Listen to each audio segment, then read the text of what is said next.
The principal floor on the east front at Wentworth Woodhouse is where the staterooms can be found. These include the marble saloon, the famous whistle jacket room, and the room in which the fireplace covered by this video can be found.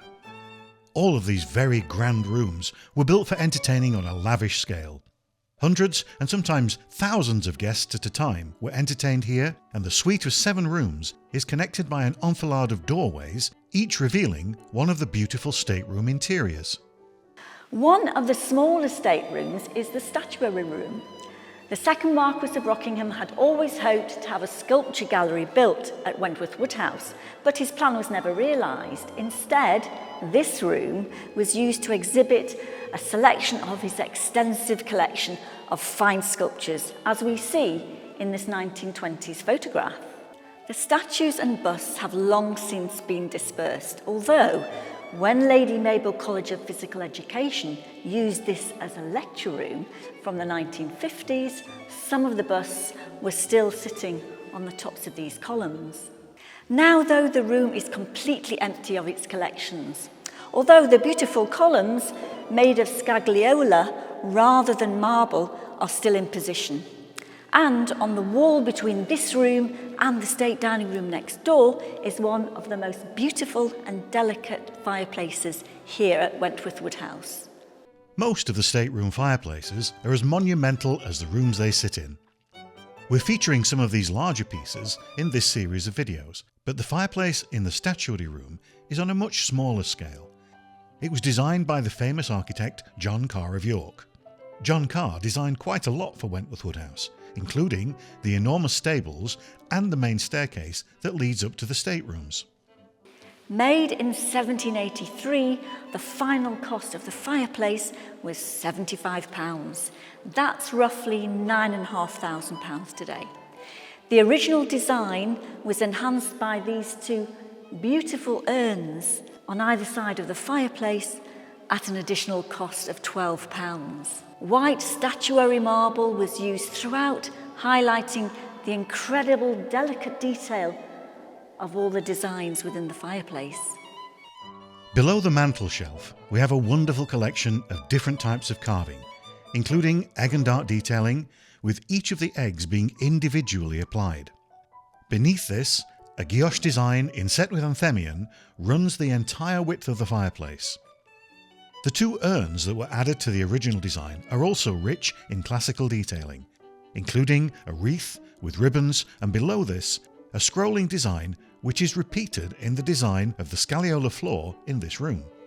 Round the opening of the fireplace is a run of beautifully carved and stylised honeysuckle motifs, all held within a circular scrolling frame. John Carr used a similar design for part of the main staircase, although here the honeysuckle motifs are held in rigid circular frames. All of this wonderful detailing refers back to the architectural styles of ancient Greece and Rome.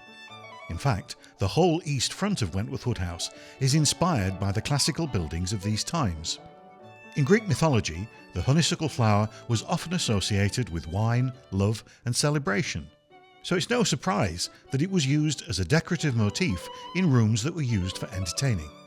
This is a very elegant and understated fireplace in comparison to some of the others in our staterooms, but it does have one unique feature, and that's the incredible panel that sits just below the mantel shelf. From a distance, you'd be forgiven for thinking that the panel was painted or possibly ceramic. But close up, you can see that the images are made of thousands of tiny pieces of coloured stone. Incredibly, the stones are just a couple of millimetres long, and the design is an example of what's known as micromosaic.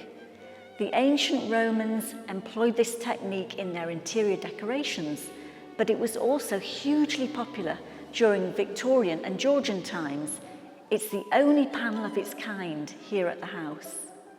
Our panel consists of a central frieze of foliate or leaf designs surrounded by a border of repeating motifs. It's a wonderful work of art in its own right, but we've recently uncovered an archive document at New York University that hints at an amazing provenance.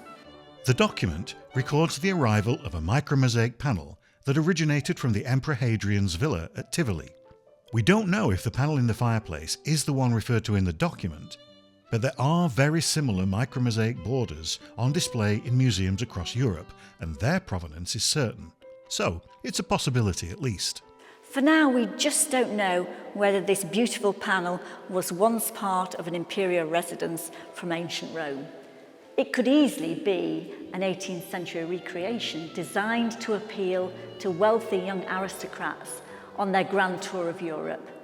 Perhaps further research will give us the answer, but either way, it's a beautiful piece of craftsmanship which really adds to the impact of this stunning fireplace. We hope that you've enjoyed this video, and do search our YouTube channel for more in the Fabulous Fireplaces series. Don't forget to subscribe to our channel, and please leave us a like and a comment in the section below.